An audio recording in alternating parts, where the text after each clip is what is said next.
उस शिकार की महक सुन के वहाँ पे आ जाता है। वो देखता है और बोलता है, अरे तेरे पास ये शिकार है, अब ये शिकार मैं रखूँगा, मुझे दे दे ये शिकार। और ये सोचता है, अरे ये थोड़ा मजबूत शिकार शेर लग रहा है, क्यों ना इसे साठ गांठ कर लूँ। मैं इसको शिकार दे देता हूँ, फिर इसको बोलूँगा कि तू इस जंगल पे राज कर और मेरे लिए डेली कोई ना कोई शिकार का इंतजाम कर। अगर ये मेरी बात मान गया तो मजा आ जाएगा, हा हा हा। तब आलसी शेर। आइए आज सुनाते हैं एक आलसी शेर की कहानी। एक जंगल होता है, उस जंगल में एक शेर राजा होता है। वह राजा का नाम होता है शेर खान।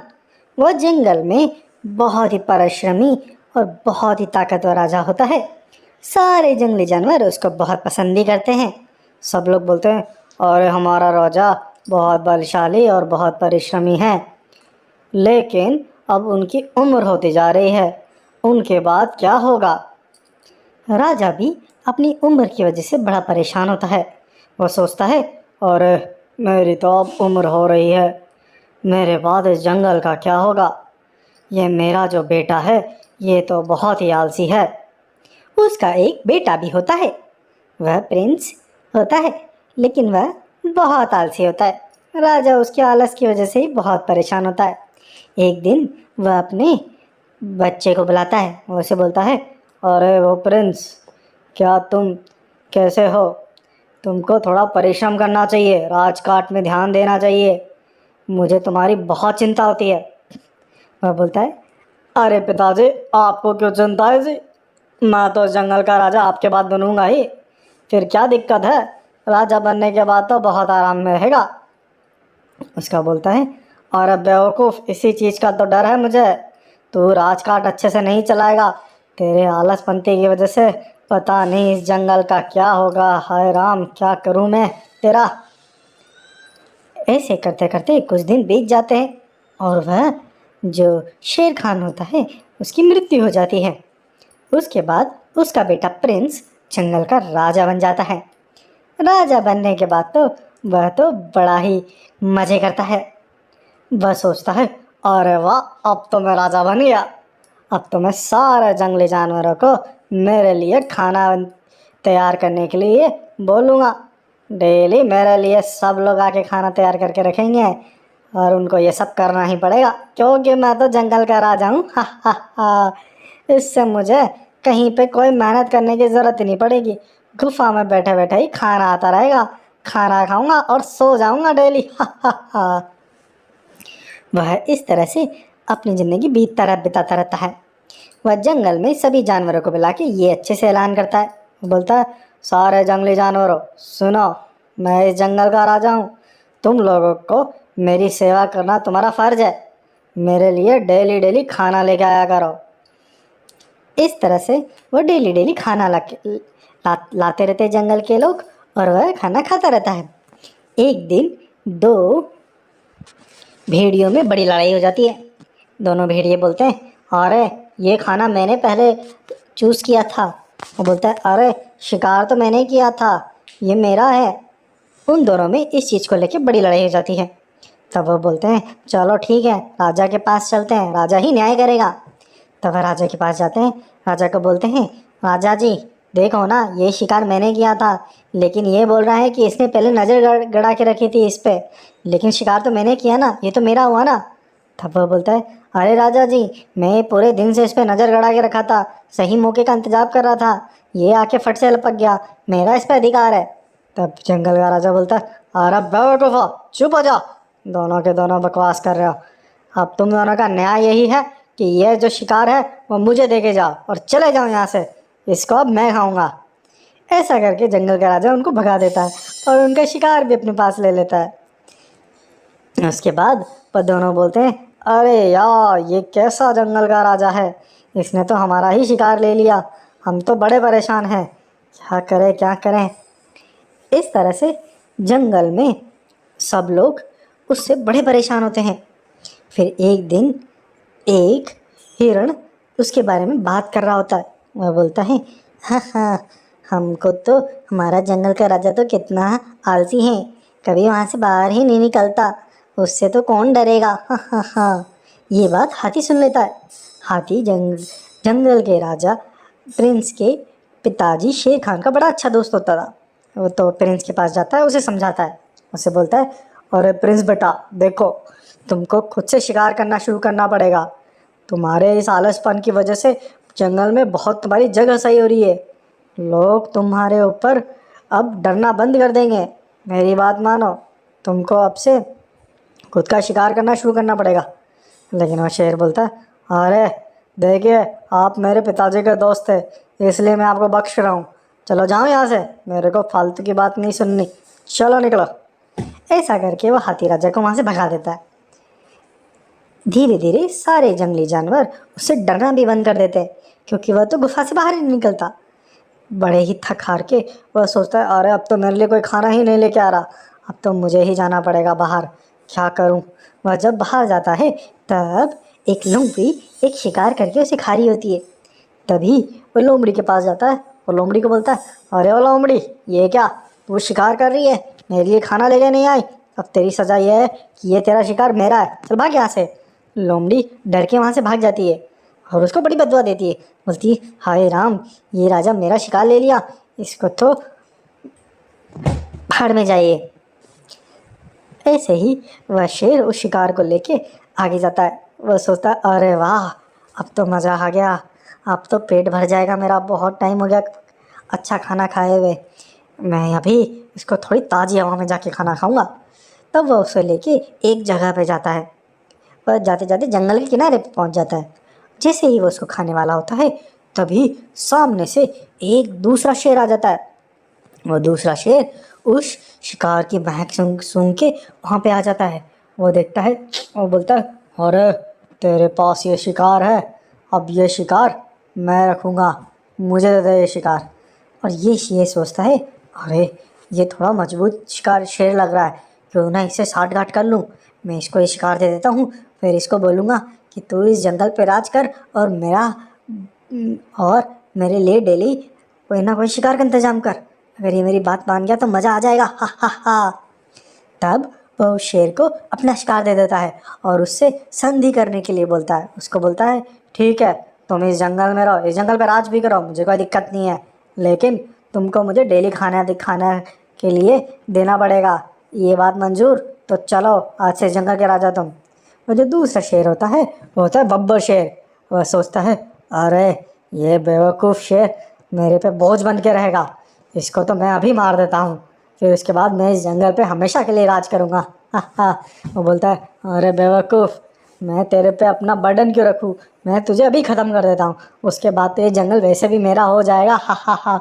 उसके बाद बब्बर शेर प्रिंस शेर पे अटैक कर देता है और उसको मार देता है। इस तरह से प्रिंस शेर का अंत हो जाता है और वह बब्बर शेर उस जंगल पे राज करने लग जाता है। वह उस जंगल पे उसी तरह से राज करना शुरू कर देता है जिस तरह से प्रिंस के पिताजी ने राज करना शुरू किया था। इसलिए बाकी के जंगली जानवर भी उससे खुश होते हैं। इस तरह से इस कहानी का होता है एंड। आइए, इस कहानी से हमने क्या सीखा? इस कहानी से हमने यह सीखा कि हमें आलस नहीं करना चाहिए, क्योंकि आलस बुरी बला होती है और आलस करने का नतीजा बुरा ही होता है। इसलिए आलस को दूर रखिए और परिश्रम करिए और विजय प्राप्त करिए। हैप्पी। जंगल में आई बाढ़। एक जंगल में बहुत सारे जंगली जानवर रहते हैं। उस जंगल में सारे जंगली जानवर बड़े ही प्यार से और बड़े ही घुल मिल के रहते हैं।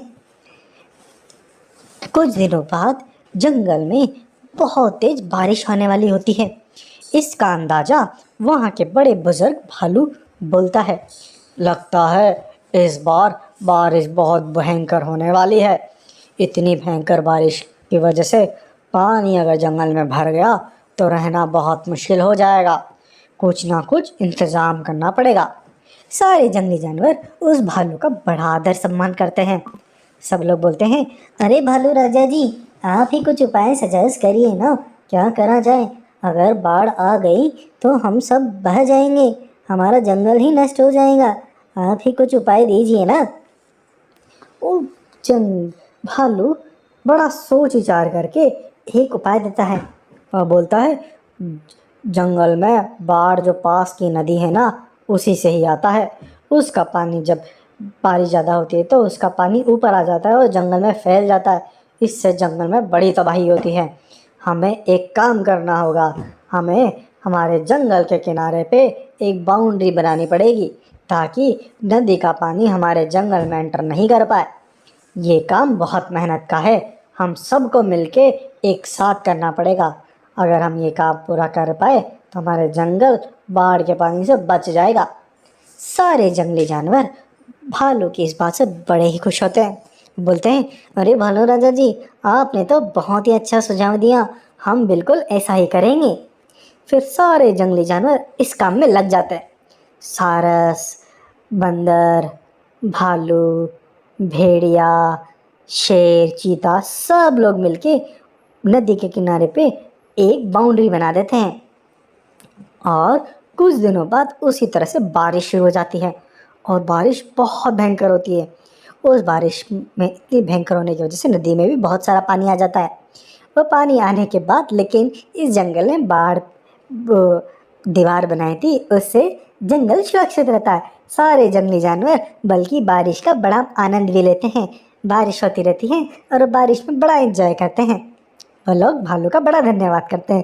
बोलते हैं, अरे भालू राजा, आपकी वजह से हमारा जंगल बचा रह गया और हम बारिश का भी मजे ले पा रहे हैं। हा हा हा। इस तरह से वह जंगल बड़ा खुश होता है। लेकिन वही पड़ोस में दूसरा जंगल होता है। उस जंगल में बारिश आ रही होती है तो वहाँ पे पानी भर रहा होता है नदी का।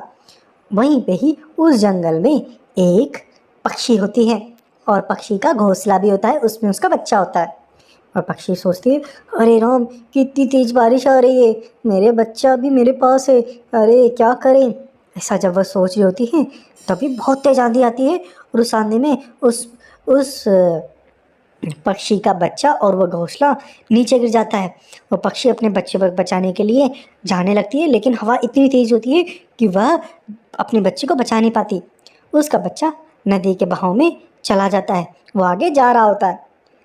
तभी वहीं दूसरे जंगल में जो सारस होता है वह उड़ रहा होता है। वो बोलता है, मैं पानी पी के आता हूँ नदी पे। वह जब नदी के पास जाता है तो नदी के पास देखता है कि एक घोंसले में एक बच्चा है चिड़िया का। वह नदी के अंदर बहता हुआ जा रहा है। वह जैसे ही डूबने वाला होता है तभी सारस जाके उसे बचा लेता है और उसे अपने साथ लेके आ जाता है। वह बोलता है, अरे दोस्तों, ये पक्षी का बच्चा नदी में डूब के मर जाता, मुझे दिख गया, मैंने इसको बचा लिया। सारे जंगली जानवर सारस की इस बहादुरी पे बड़ी बड़ाई करते हैं और वो बच्चा सारस का मिलजुल के रहने लग जाता है। इस तरह से कुछ दिन बीत जाते हैं। सारस और वो पक्षी का बच्चा आपस में बहुत प्यार से रहते हैं। फिर एक दिन जब आसमान में उस पक्षी जैसा दूसरा पक्षी उड़ता हुआ दिखाई देता है तो पक्षी सोचता है, अरे ये तो मेरा जैसा है, और वह उड़ के उसके पास जा रहा होता है। सारस ये चीज़ देख रहा होता है तो उसे तो रोना ही आ जाता है। उसके रोने को देख के पक्षी देखता है कि सारस पीछे छूट गया, तो वह पक्षी वापस लौट के सारस के पास आ जाता है और वह सारस को बोलता है, अरे सारस दोस्त, मैं तुम्हारे पास ही रहूँगा, तुम ही मेरा परिवार हो, मैं नहीं जा रहा उसके पास। इस तरह से सारस बड़ा ही खुश होता है। ऐसे ही कुछ दिन और बीत जाते हैं और फिर से बारिश शुरू होती है तो दूसरे जंगल में फिर से पानी भर जाता है। तब पानी भरने पर वहाँ से दूसरा एक जानवर इस जंगल में आता है तो वो बोलता है, अरे आपका जंगल तो एकदम सुरक्षित है, लेकिन हमारे जंगल में देखो ना कितना पानी भर गया, बहुत लोग परेशान हैं। तब सारस वहाँ पे उस जंगल में जाके लोगों को इकट्ठा करता है। वह उन सबको बोलता है, देखो, अगर आपको भी बारिश से बचना है तो आपके नदी के जंगल के किनारे पे जो नदी बह रही है वहाँ पे दीवार बनानी पड़ेगी जैसे हमने बनाई थी। सबको मिलके काम करना पड़ेगा। सब लोगों को सारस की बात समझ में आ जाती है। सब लोग उस काम में जुट जाते हैं। वहीं पे ही वह पक्षी माँ उस सारस को दिखाई देती है तो वह रो रही होती है। तब सारस जाके बोलता है, अरे क्या हुआ, आप क्यों रो रहे हो। तब वह बोलती है, मेरा बच्चा था, पिछली बारिश में वह बह गया, मैं क्या करूं, मैं बहुत दुखी हूँ। तब सारस पहचान जाता है कि जो उसके पास बच्चा है वह इसी का ही है। तब वो उससे बोलता है, अरे आप चिंता मत करिए, आपका बच्चा नहीं बहा, उसको मैंने बचा लिया था, वह अभी हमारे साथ है। तो पक्षी माँ बोलती है, सच्ची, मुझे क्या तुम मेरे बच्चे के पास ले चलोगे। तब वह सारस उसे लेके उस बच्चे के पास आ जाते हैं। तब वह बच्चा अपनी माँ को देखता है तो बड़ा खुश होता है। वो अपनी माँ से एकदम गले लग जाता है। वो उसकी माँ बोलती है, बेटा अब मैं तुझे कभी नहीं छोड़ूंगी, तू मेरे साथ ही रहेगा, चलो अब। लेकिन जब पक्षी के बच्चे को एहसास होता है उसकी माँ अगर उसे ले गई तो सारस यहाँ पे अकेला रह जाएगा। वो सारस के बिना भी नहीं रह सकता था। तब अपनी माँ को बोलता है, माँ माँ क्या आप भी यहाँ रह सकते हो क्या? इतने दिन से मैं सारस के साथ रह रहा हूँ ना, तो मुझे इनसे बहुत प्यार हो गया है, मैं इनको दुखी नहीं देख सकता, क्या आप मेरे लिए यहाँ रुक सकते हो? तब वह पक्षी माँ बोलती है, क्यों नहीं बच्चा, मैं अब यहीं पे ही रहूँगी। इस बात से सारस भी बड़ा खुश होता है। सारे जंगली जानवर भी इस बात से बहुत खुश होते हैं कि उनके जंगल में एक और नया मेहमान आ जाता है। इस तरह से जंगल खुशहाल होके हैप्पी जीने लग जाता है। इस तरह से इस कहानी का होता है हैप्पी एंडिंग। आइए, इस कहानी से हमने क्या सीखा? इस कहानी से हमने यह सीखा कि हम अगर कोई भी काम प्लानिंग के साथ सोच समझ के करते हैं तो किसी भी समस्या का समाधान ढूंढ सकते हैं। जैसे कि जंगल में बाढ़ के पानी को रोकने के लिए लोगों ने जंगल के किनारे पे दीवार बना दी, उससे जंगल सुरक्षित रह गया। हैप्पी। चाइल्ड वर्ल्ड चैनल को सब्सक्राइब करें और लोगों के साथ शेयर करें। हैप्पी।